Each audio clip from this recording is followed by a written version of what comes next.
न्यायप्रणालीवर लोकांचा हळूहळू विश्वास कमी होत असताना दुसरीकडे मात्र न्यायप्रणालीनं एक मोठा आदर्श निर्माण केला आहे। नागपुरातील एक मोठी घटना आज तुमच्यासमोर मांडण्याचा प्रयत्न करतो आहे, कारण न्यायदेवतांना म्हणजे प्रधान मुख्य न्यायाधीश आहेत नागपूरचे, त्यांनी अक्षरशः 9 वाजता रात्री एक गरीब कुटुंबाला न्याय देण्याचं काम केलं आणि अशा न्यायदेवताला मी सलाम करतो की त्यांनी विपरीत परिस्थितीत आणि गरिबांची संवेदनशीलता एक जोपासत आणि एक माणुसकी ते एक दर्शन त्यांनी घडवलं आणि एक पीडित जे कुटुंब होतं आणि जे उद्ध्वस्त होणारं कुटुंब त्यांनी वाचवलं आणि त्यामुळे नागपुरात एक मोठा गरिबांच्या वाली म्हणजे कोणतं न्यायदेवता न्यायप्रणाली आहे असंच काहीतरी एक चर्चा सध्या नागपुरात होत आहे। आपल्यासोबत त्या प्रकरणाच्या संदर्भातील जे वकील मंडळी आहेत, ज्येष्ठ वकील आहेत, ॲडव्होकेट राहुल झांबरेजी आणि प्रतीक पाटीलजी, हे दोन्ही ज्येष्ठ वकील आहेत नागपूर शहरात। त्यांनी अक्षरशः आपल्या माध्यमातून एक वकिली पेशाच्या माध्यमातून गरिबांना न्याय देण्याचा प्रयत्न केला।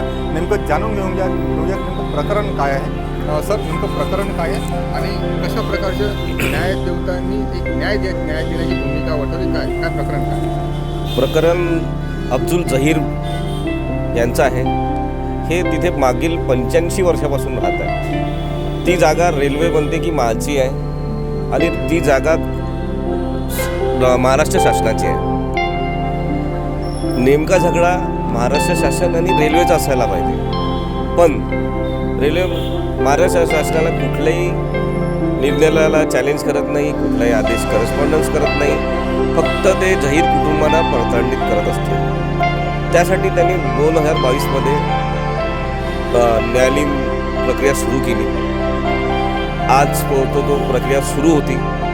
19 मार्च 2024ला यावर यथोचित निर्णय होणार होता की ही जागा राज्य शासनाची आहे की रेल्वे विभागाची।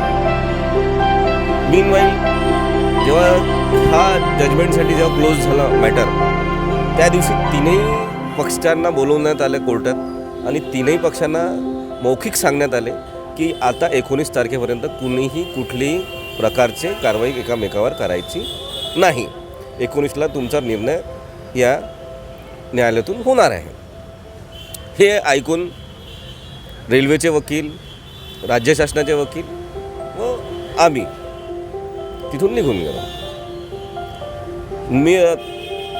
पण आता 1 तारखेनंतर परवा 14 तारखेला सकाळी 8 वाजता 9 वाजता रेल्वे प्रशासन बशीर यांच्या घरी चालले गेले आणि आम्हाला हे घर तोडायचं आहे, कुठली पूर्वसूचना न देता। 24 तासाची सूचना किंवा एक पूर्वसूचना द्यायची की बा आम्ही आता तुम्ही 1 तासात खाली करा, 2 तासात खाली करा, कुठलीही लिखित स्वरूपाची सूचना न देता ताफा घेऊन चालले गेले। त्यावर आम्हाला फोन आला। आम्ही 11 वाजता जेव्हा कोर्टात गेलो तेव्हा आम्हाला आश्चर्य वाटलं की आमचं कोर्ट सुट्टीवर आहे। कोर्ट सुट्टीवर असताना सकाळी 11 वाजता ते बुलडोझर घेऊन आले। रेग्युलर कोर्ट जे आहे ते सुट्टीवर आहे, त्यामुळे आता आम्हाला अप्लिकेशन हे इन्चार्ज कोर्टाकडे द्यावं लागलं आणि इन्चार्ज कोर्टाकडे 2 नंतर ते मॅटर गेलं। रेल्वे प्रशासनाला जेव्हा तिथे बोलवण्यात आलं, रेल्वे प्रशासनाने तिथे आमच्या मागे येऊन सांगितले की नाही, अशी कुठलीच प्रकारची डिमोलेशनची कारवाई आम्ही करत नाही आहे, त्या असं लेखी स्वरूपात दिलं आहे। त्यामुळे माननीय न्यायाधीशाने आमच्या स्टेटस कोचा अर्ज संध्याकाळी 5 वाजता रिजेक्ट केला। इकडे रिजेक्ट अर्ज होत नाही, लगेच त्यांनी तिकडे कारवाई सुरू केली। नियमाप्रमाणे 6च्या नंतर तुम्ही कुठलीही अतिक्रमण कारवाई करू शकत नाही। त्यानंतर त्या घरी 25 लोक राहतात, 25 पैकी 12 बाया आहेत। एक नुकतीच 20 दिवसाची मुलगी मुली बाळंतपण पण तिथे आहे। एक 85 वर्षांची वृद्ध आई पण तिथे आहे।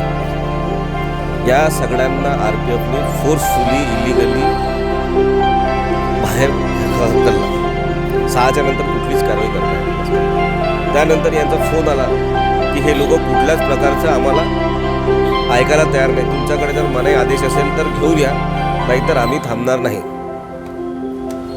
त्यामुळे आम्हाला पुन्हा एक दुसरा निर्णय घ्यावा लागला आणि सरन्यायाधीश सुराणा साहेब यांच्या बंगल्यावर जाऊन आम्हाला अर्जन्सी मेन्शन करावं लागले की साहेब असं आहे, जर तुम्ही दखल नाही घेतली तर आज हे कुटुंब रस्त्यावर येणार व आम्ही ज्या गोष्टीसाठी आज भांडण करत आहे तो मुद्दाच संपून जाणार।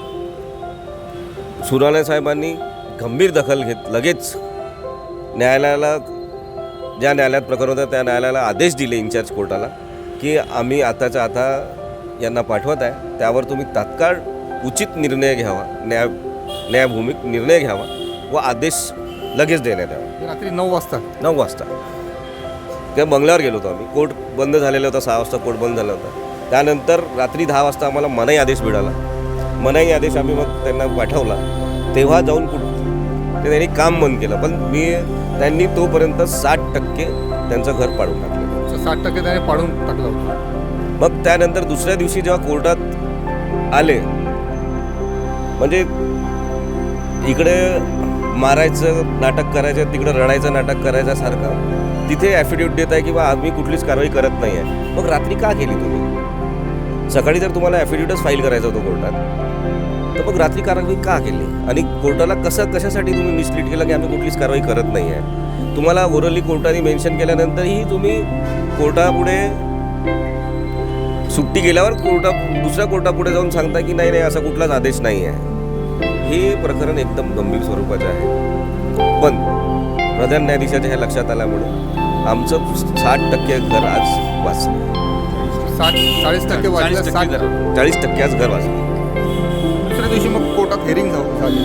कोर्टाने स्पष्ट शब्दात सांगितलं की ही जे पण कारवाई आहे ही इलिगली कारवाई आहे आणि हे डिमॉलिशन इलिगल डिमॉलिशन आहे. त्यांनी नमूद केलं आपल्या कोर्टात. केल्या आदेशात. त्यामुळे न्यायावर आजही आमचा विश्वास आहे. फक्त आता एवढं राहिलं आहे की ज्या अधिकाऱ्यांनी इलिगली डिमॉलिश केलं आहे, कोर्टाची आदेश न जुमानता, आता त्याच्यावर काय न्यायालयीन प्रक्रिया होते किंवा प्रशासन याच्यावर काय दखल घेते हे पाहत आहे. आपल्यासोबत ॲडव्होकेट पाटील साहेब या ठिकाणी, प्रतीक पाटील साहेब आहेत. नेमकं सर, न्यायप्रणाली संदर्भात जे बोलायला गेलं तर एवढ्या रात्री 9 वाजता आदेश देणं आणि तात्काळ गरिबांना न्याय देण्याची भूमिका कोर्टाच्या माध्यमातून आणि त्यातही सरन्यायाधीश जे नागपूरचे आहेत त्यांनी ही जी भूमिका निभावणं, नेमकं किती मोठी घटना मानता तुम्ही नागपूर शहराच्या गरीब लोकांच्या मदतीसाठी? किती मोठी म्हणजे फार मोठी घटना आहे.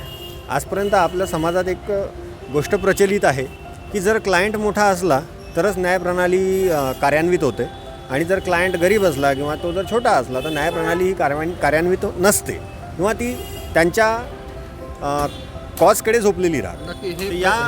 ही समज जी आहे, या समजेवर ही एक फार मोठी चपराक आहे.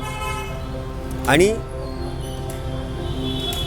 प्रमुख न्यायाधीशांचं जे हे कार्य आहे, रात्री 9 वाजता जे त्यांनी स्थगनादेश दिलेला आहे, हे खरंच म्हणजे वर्दी ऑफ ॲप्रिसिएशन आहे आणि एक चांगली गोष्ट आहे. आणि ज्या कोर्टापुढे होतं शिल्पा बैस मॅडम ज्या होत्या न्यायाधीशा, नेमकं दुसऱ्या दिवशी त्यांच्या कशाप्रकारे त्यांनी ताशेरे ओढले का आणि कशाप्रकारे चपराक त्या रेल्वेच्या अधिकाऱ्यांना लावले ज्यांनी ज्या चुकीच्या पद्धतीने कामकाज केलं? नेमकं काय घटनाक्रम होतं, काय अप्रोच होतं मॅडमचं, काय सांग? आता कसं झालेलं की 14 तारखेला एकदम फार अर्जंट होतं, त्यामुळे जो रात्री 9 वाजता जो आदेश मिळाला तो फक्त दुसऱ्या दिवसापुरता होता.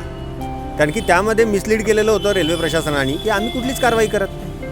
म्हणजे एकीकडे तुमचा बुलडोजर तिकडे उभा आहे, ते घर पाडायच्या याच्यात आहे, तुम्ही ऑर्डर आल्या पाडणं सुरू केलं किंवा असंही म्हणायला हरकत नाही की इकडे ऑर्डर व्हायच्या आधीच त्यांनी सुरू पण केलेलं, असंही होऊ शकतं. कारण की एवढ्या कमी वेळात म्हणजे जवळपास 60% घर पाडणं म्हणजे इझी नाही.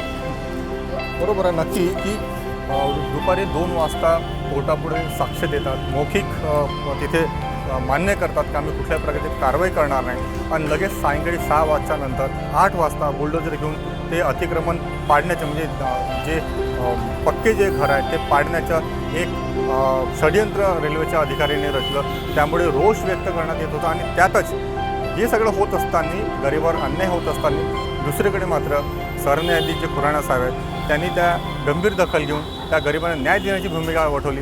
आणि मला असं वाटतं की जे गैरकृत्य करणारे जे अधिकारी, जे मुजोर अधिकारी आहे, हम जो बोले सो कायदा आणि आम्ही म्हणून हेच सगळं काही सत्य आहे आणि आमचंच खरं आहे, तुमचं खोटं आहे आणि न्यायालयीन प्रविष्ट हा प्रकरण असताना आम्ही सुपिरियर आहो, आमची सत्ता आहे, आमचे प्रशासन आहे, ही जी हेकेखोरपणाची भूमिका आहे, मला असं वाटते या सगळ्या हेकेखोरपणावर, या सगळ्या गैरकृत्यावर आणि या मनमानी कारभारावर जे सरन्यायाधीश आहेत त्यांनी चपराक लावली आहे, न्यायाधीशांनी चपराक लावली आहे आणि त्यांनी स्पष्ट शब्दात एक अप्रत्यक्षपणे हा मेसेज दिला आहे संपूर्ण प्रशासनाला की तुम्ही जर गैरकृत्य करत असाल आणि तुम्ही जे नियमाच्या बाहेर काम करत असाल, संध्याकाळी 6च्या नंतर 5च्या नंतर कुठली अतिक्रमण कारवाई करता येत नाही, ते जे तुम्ही करत असाल तर मला असं वाटते की जे न्याय प्रणाली आहे त्यांनी मोठा दिलासा या गरिबांना दिले या आदेशाप्रमाणे की कुठल्याही प्रकारचे हा सगळा अतिक्रमण तोडू नये. आणि सगळ्यात महत्त्वाचे म्हणजे दुसऱ्या दिवशी जेव्हा कोर्ट बसले, शिल्पा बैस मॅडम जे न्यायाधीश आहेत 6 नंबर कोर्टला, त्यांनीसुद्धा हे ताशेरे ओढले आणि त्यांनी सांगितलं की ही चुकीची कारवाई आहे.